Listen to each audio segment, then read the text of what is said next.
Welcome back to the Bite Pod, where we dive into the latest trends and challenges in trade compliance, global supply chains, and emerging technologies.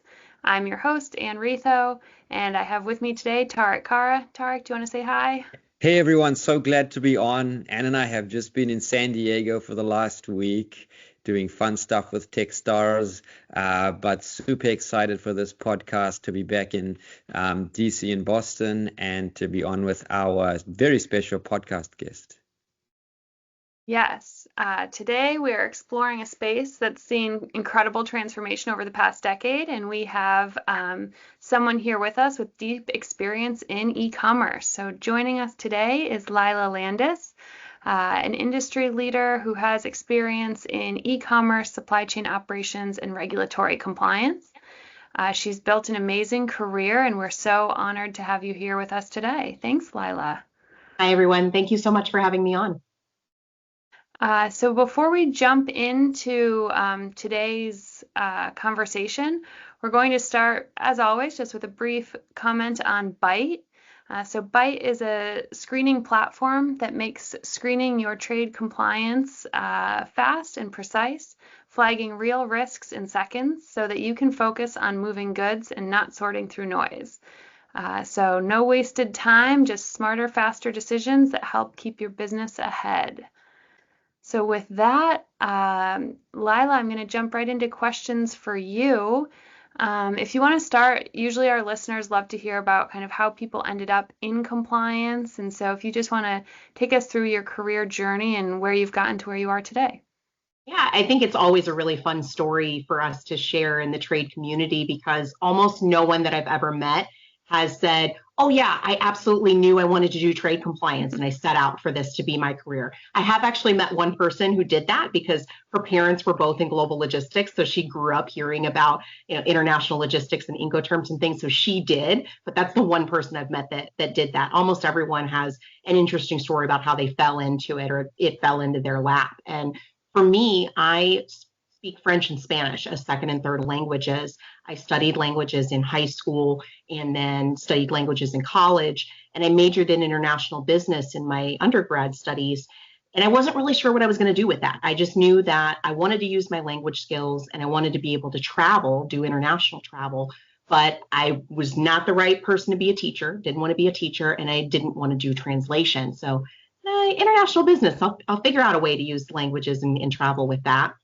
While I was doing my degree, I worked to put myself through school. And so I started working in international customer service, servicing Latin America for a major industrial manufacturer. And from there, started working with the export coordinators in the department who were working directly with freight forwarders, booking shipments, doing export documents, learned about EEIs, and then started to learn a little bit about export licensing for some of the aerospace goods that they were doing. It's like, oh, this is really interesting stuff. Then I got promoted in that same organization to an inside sales role focused on Latin America, again, using my Spanish skills.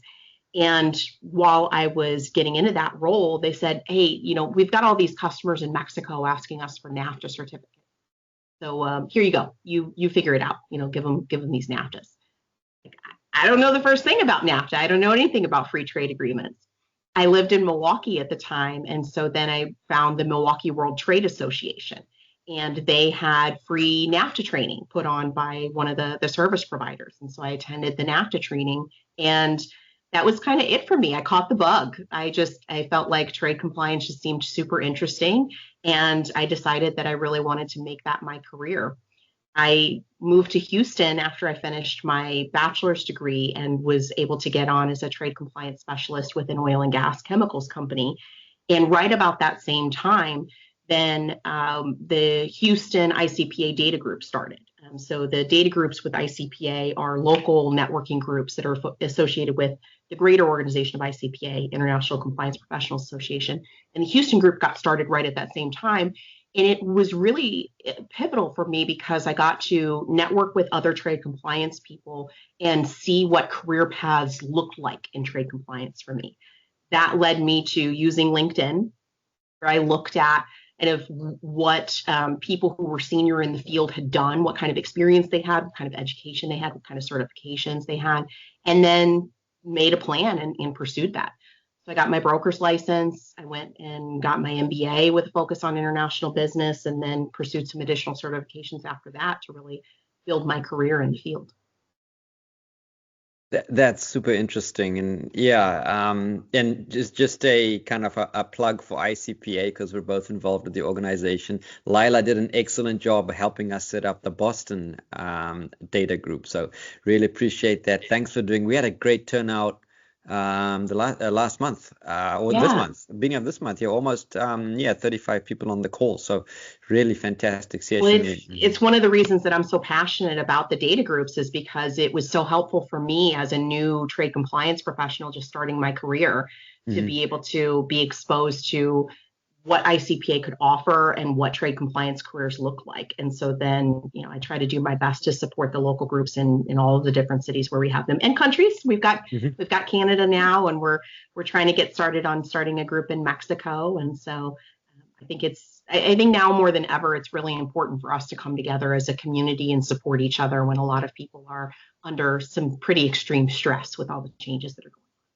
Yeah, exactly. And even on the ICPA call, there was a new person new to the compliance space who, came on and said how much she appreciated, the community and setting up that call. So yeah, definitely great to hear that, you've been through that, and we're, people are continuing to kind of use those forums. So. Yeah, and speaking of change, Lila, as you mentioned, things are really changing now. But probably when you started your career, e-commerce wasn't as big as it is now.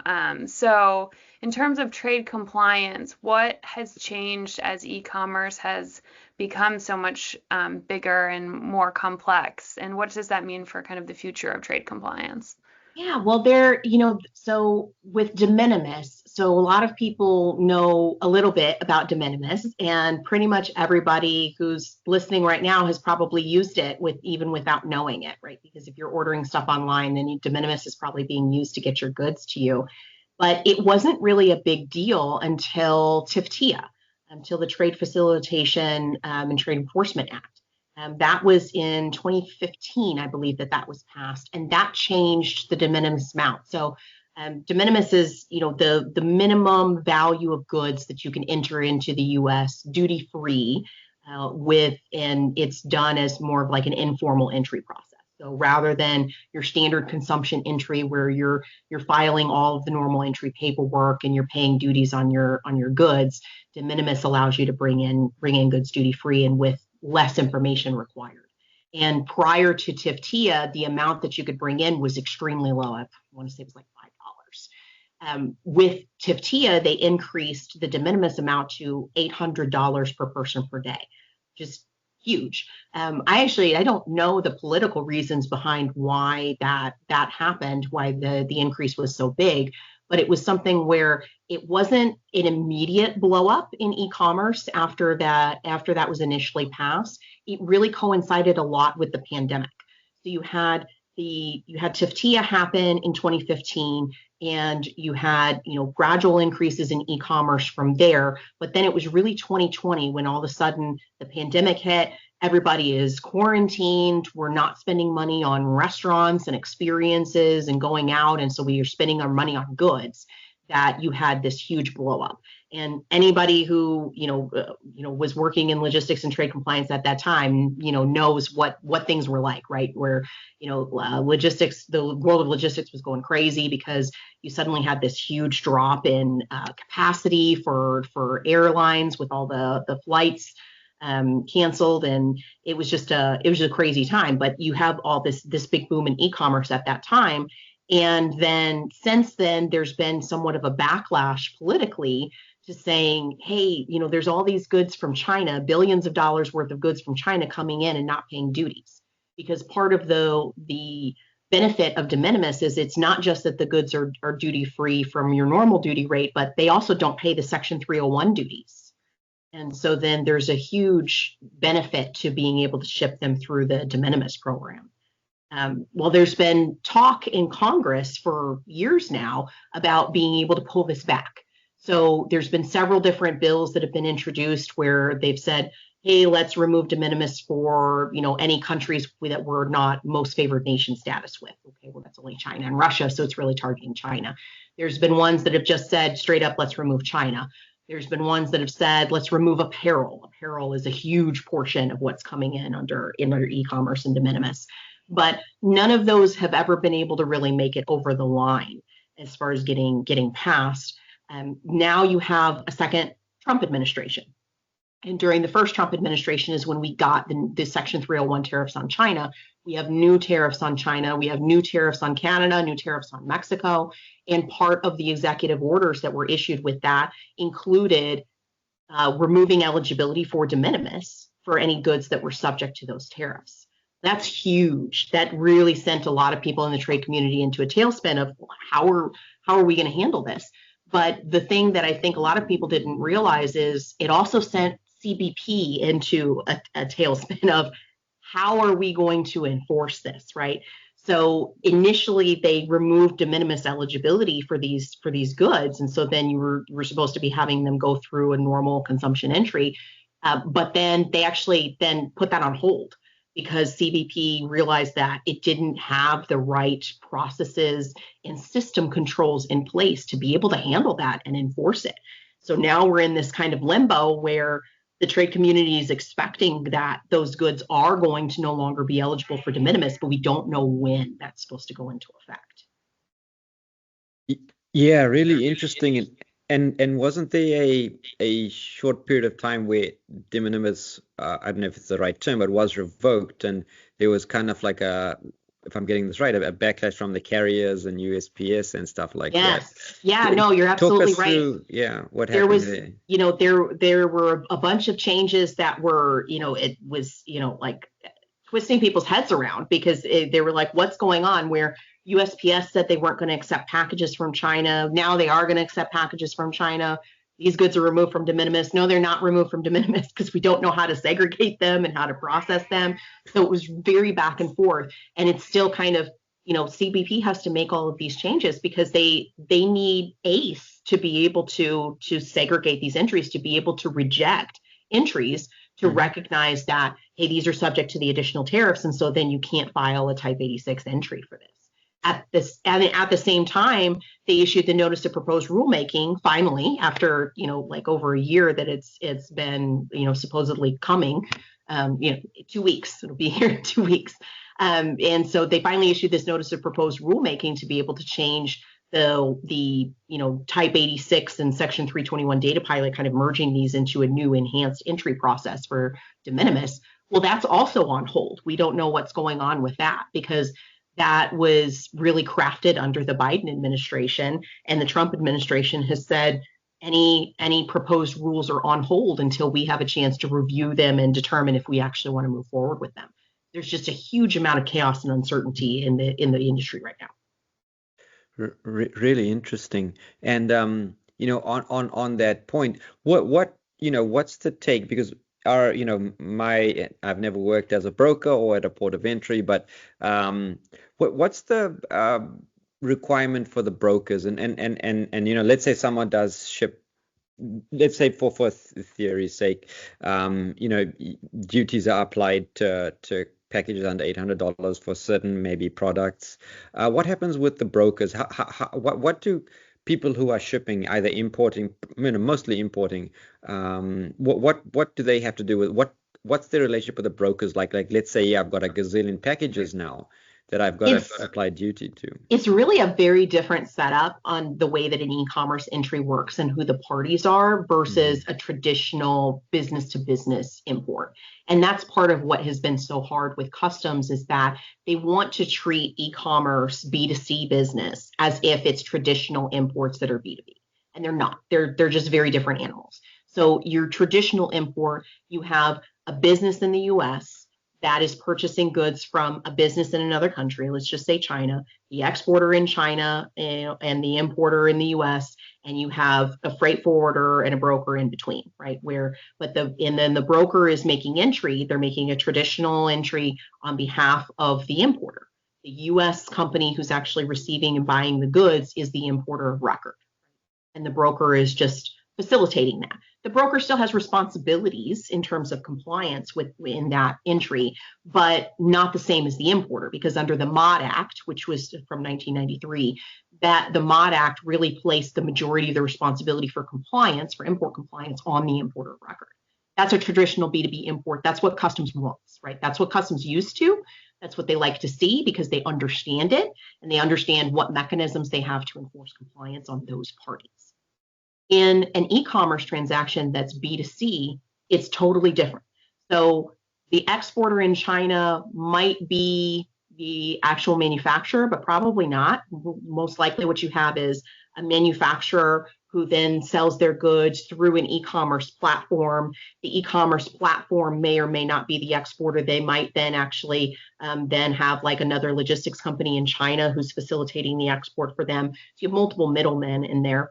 And then when it's being imported into the US, you have an ultimate consignee in the US, which is the individual person who purchased it. You know, if Lila Landis orders something online, right? I'm the ultimate consignee, but I'm not the importer because, you know, if assume it's not me who knows actually what's going on, but, you know, random consumer doesn't understand anything about import processes. They don't have a relationship with the customs broker. They haven't given them the power of attorney.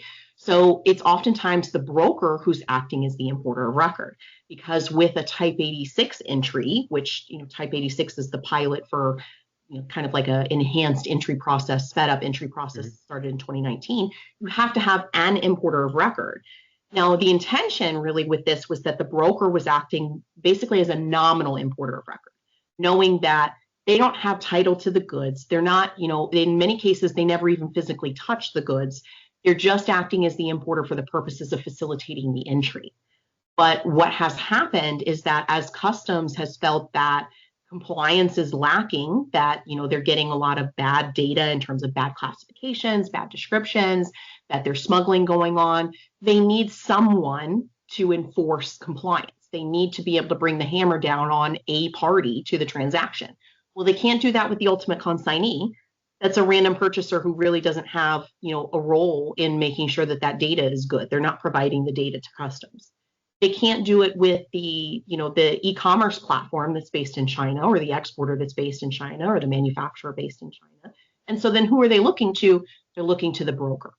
They're looking to the broker because the broker is a US party and because they have really good mechanisms in place to be able to punish brokers for what they see as a lack of compliance. And if they're listed as the importer of record, then customs is saying, then you have all the same responsibilities as any importer of record for reasonable care and responsibility for all of the information on the entry to be correct. So it's a very difficult place for brokers to be in because they want that business, that e-commerce business, and to facilitate that because it's a huge volume. But at the same time, it's a level of risk that they've never been asked to take on before. Thank you for interpreting my question that was fairly opaque and answering it so well. So yeah, it's like a completely different, you know, game change here. You know, the way e-commerce has changed commerce itself and the way customs kind of has to handle it. So yeah, that's a great summary. And over to you, Anne. Yeah, that was super helpful. And, you know, just building on that, it sounds like in addition to changing e-commerce, changing customs and everything, it sounds like it's changing the role of the broker too. You know, a lot more focus on compliance and risk for brokers. I think so, but I think it's also something where brokers are starting to look at it and say, is that business worth the risk? Is this something that I really want to keep doing? Because part of it is it's a very high volume business, but it's low profit, right? It's very, very tight margins because it's really all about the volume. You know, you make money as a broker doing e-commerce entries only from having so much volume that you are, getting significant revenue from that. But on each individual shipment, you know, they're making pennies on the dollar, right? It's not, you know, these are not, very high margin business. And so then if you're being, you know, customs is looking at you and going, hey, you have to have a person looking at every single e-commerce entry you do. Well, your biggest e-commerce brokers are doing, you know, like 100 million e-commerce entries a year. It's impossible to throw enough bodies at that problem to fix it. So then you look at, well, now I have to have, I have to have technology controls, right? Well, that also requires money. You have to invest in the technology controls, but then you still have the ancient problem with technology of garbage in, garbage out.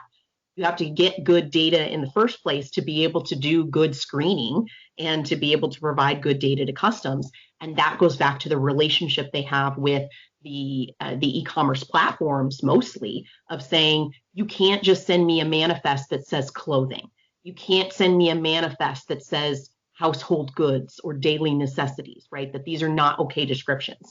I have to have a full 10-digit HTS code that's in HTS US that is reasonably correct for the goods that you sent me, right? That, and these are problems of relationship management. You might even have that in your contract with the e-commerce provider, but if you're not actually checking, if you're not auditing and going back and pushing them to do better, then you're still going to be getting crappy descriptions, crappy HTS codes. And this is customs' biggest thing right now, is they're really focused on the descriptions in the HTS. Yeah, have you seen any shipments being kind of like stopped or like feedback from customs yet? Or are you kind of thinking that will happen a lot more as we get more into 2025? Oh no, they've definitely been rejecting shipments. So Oh, they put in automated rejections for vague descriptions last year in 2024. And okay. so where they would just flag it as soon as you were trying to submit the entry that the description was overly vague. This is one that's difficult because depending on who you talk to at customs, they have different ideas of what is and isn't a vague description, right? Where if you look at customs' website, they have a list of appropriate descriptions and vague descriptions. And one of the appropriate descriptions that they have, like women's dress, is that's appropriate and not overly vague. But I've actually talked to a customs officer who's like, no, that's too vague. That what they're looking for is like women's midi dress, 50% cotton, 50% polyester, right? They're looking for like men's short sleeve button down shirt, 90% polyester or something like that. They're looking for something really much more detailed. But then that's also part of what is the system accepting or rejecting, and what is an actual customs officer looking at your entries accepting or rejecting. And those can be two different standards. And so it can be very different there. But yeah, they've definitely been rejecting entries that have overly vague descriptions, going after brokers that they feel are not up to the standard of compliance with regards to either descriptions or HTS codes. They're looking at value if they find red flags where they feel like the value doesn't match what the goods are. So the age-old problem in customs of, you can't have these nominal values of like $1 or things like that, or, like super round numbers tend to flag for customs that seems off. And those are things that they've rejected for. And in some cases, they're doing sweeps where they're holding, very, very big numbers of shipments. So we saw this, I believe it was August of last year. They held several planes worth of e-commerce merchandise coming into LAX, where they were doing a big crackdown on one of the major e-commerce retailers. And so then they went through thousands of their shipments looking for contraband. It actually led that particular e-commerce retailer to change the way that they were packaging their goods to make it less obvious when their goods were going through the sorting facility, so that customs wasn't just pulling them out based on the look of the package. So several of the major e-commerce retailers are really shifting strategies as they're finding how customs is coming after them to be able to change the way that they're doing their supply chains. Another major supplier for e-commerce, they have shifted to where they are kind of forward stocking goods in the US and then wanting to distribute from the distribution center. So rather than doing it as individual packages from China, doing forward stocking in the US, and they've been giving benefits to the sellers on their platform where they are giving them, free advertising or changing the algorithm to highlight them as sellers if they are participating in that program. So they're definitely trying to adapt. And I think, I'm sure that they're looking at the writing on the wall and what's coming for excluding their packages in de minimis, and knowing that they can't rely on that for the future of their business. Super interesting. And just something that's come up for me as we've been talking, like you've mentioned all of these changes, right? Like everything's always changing. Like as a broker, how are you where do you go to keep up with all of these changes? Obviously, we've talked with people, you can't follow the news necessarily because it's not real until it's in the Federal Register. But like as a actual this is my day to day, I need to know what I should be looking for. Like Yeah. where are you going?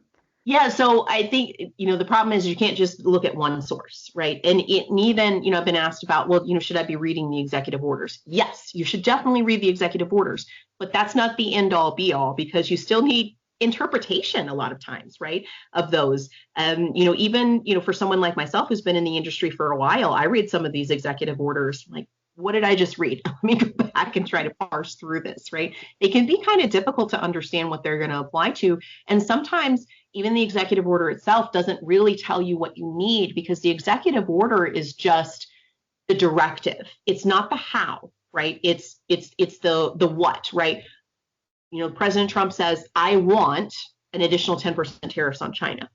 That's the what, right? But CBP has to then go figure out the how. How is this going to be implemented? What does this mean that brokers need to do, that importers need to do? And so then the executive order only it's telegraphing what's coming, but it doesn't really give you the details that you need to actually be able to handle shipments and to be able to go from there.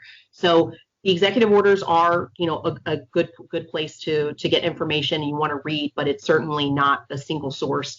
Definitely reading the Federal Register notices when they come out, but there's a lot of trade compliance publications that are really helpful with good information. So definitely staying up to date with webinars and conferences like ICPA, like we've talked about.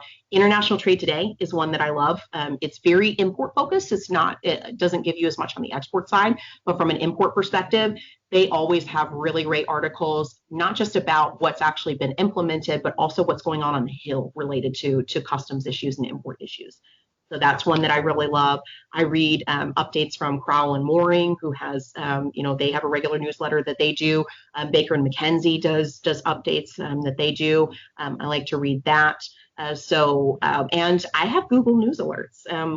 Google also knows what I like to read at this point because I've been using it long enough. So, they're like, hey, I think you want to read about Russia sanctions. Yes, I do. Thank you, Google.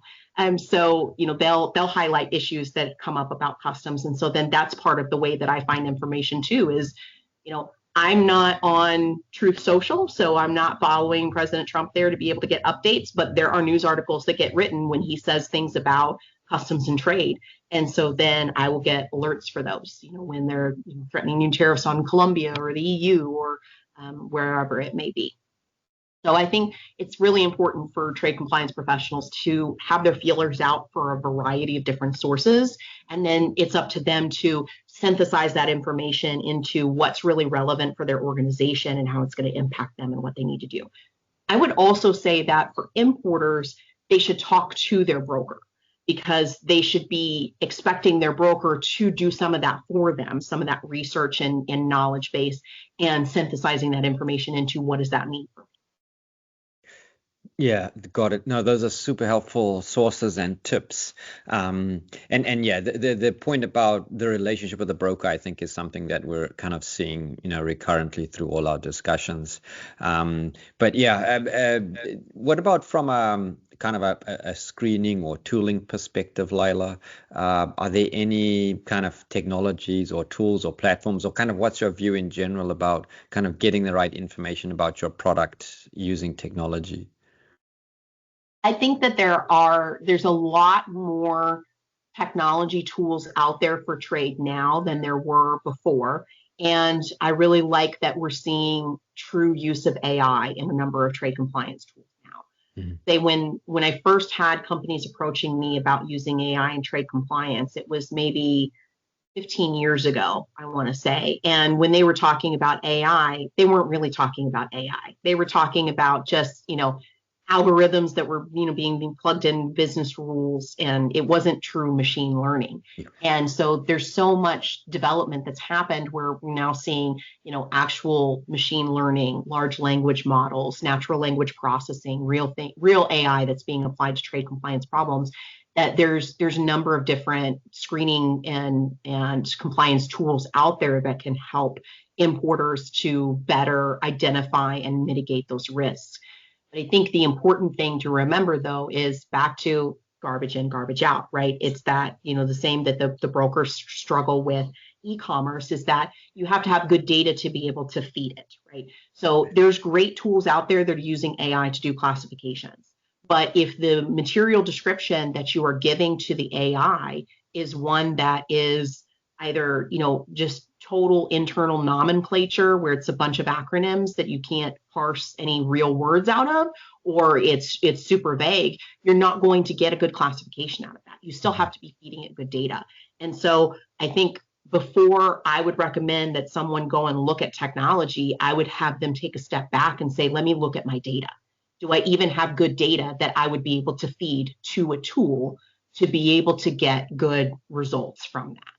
And a lot of times, like I would say, it's better for them to invest first in cleaning up their data and then implement a technological tool or enhancement. That's a great tip. The underlying data is so important. If there was one feature or function or thing that would make your life easier from a tool perspective, what would that be? What is the one thing Lila wakes up and says, if I had this would be great? Well, we're talking about e-commerce, so that's what I'm thinking of. And what I'm thinking of is doing a website scrape to be able to pull the retail product description to use as the material description, because the retail product description is usually pretty good. It's actually something like, women's short sleeve shirt, like cotton, embellished or something like that, right? Versus the generic, terribly vague descriptions that the broker ends up getting on the manifest of clothing, right? So that would be one of the things that I would love to see, and that I think any broker doing e-commerce would love to see, is being able to automate that to be able to just scrape the website and pull that retail product description. Very cool. Good idea, yes. Lila. All right, so just in our kind of final minutes here, any additional advice you have for the trade community? I do want to tap in, get your data in order before investing in those tools. I think that's great. Anything else that you have for the trade community as we wrap up? I would say, it's a time of upheaval in our industry. And I know that a lot of trade compliance professionals right now are in like permanent firefighting mode, where they feel like every day it's a new crisis and they're getting called to the carpet in their organizations and asking, how is this going to affect us? What are we doing to mitigate this risk? But I think that it's really important that they don't lose sight of the need for ongoing training and education, that they need to keep up with, not just the training that's required for any of your certifications, including LCBs. Remember, that's a new requirement. You got to have continuing education credits if you're, but really just continuing to enrich your own knowledge. Look for new areas of compliance that you can get knowledgeable on. I think that there's going to be plenty of opportunity for the field as far as career-wise, but the best opportunities are going to be going to people who have a good broad understanding of compliance and can wear kind of several hats within trade compliance. And so I think continuing to enrich your knowledge base to get that training, whether that's webinars or listening to podcasts or going to conferences, or maybe you go and you have your broker or your forwarder present on a specific topic for you. There's so many different ways that you can get new knowledge and training and education within our field. I just think it's really important that all of us as trade professionals don't lose sight of the need to continue to educate ourselves and expand our knowledge, even when we're in this time of crisis. Awesome. That's great. Continuous learning. I love it. Awesome. Well, thank you, Lila, for being with us today. I want to tell our listeners they can find you on LinkedIn. Is that okay with you if people Absolutely. have questions? Okay. I love connecting with other trade compliance professionals on LinkedIn. Perfect. And awesome. And big in the data group. So if people are in the area down in Texas, Lila is a great contact there. And again, if you're up here in the Northeast, we have the New England data group, so feel free to reach out there. And as always, to Byte at bytedata.io. Any final thoughts, Thariq? No, I really appreciate you coming on, Lila. Great pearls of wisdom and guidance here. And, it's as we started noted at the beginning, the community and the communication and the training, those are things that are so important to the industry. And I, really appreciate you kind of really pointing that out here. Thank you so much, Anne and Tarek. I've had such a great time talking to you guys about trade. Love geeking out over trade compliance. And thank you so much again for having me on. Great. So we'll see you all next time. Have a great day.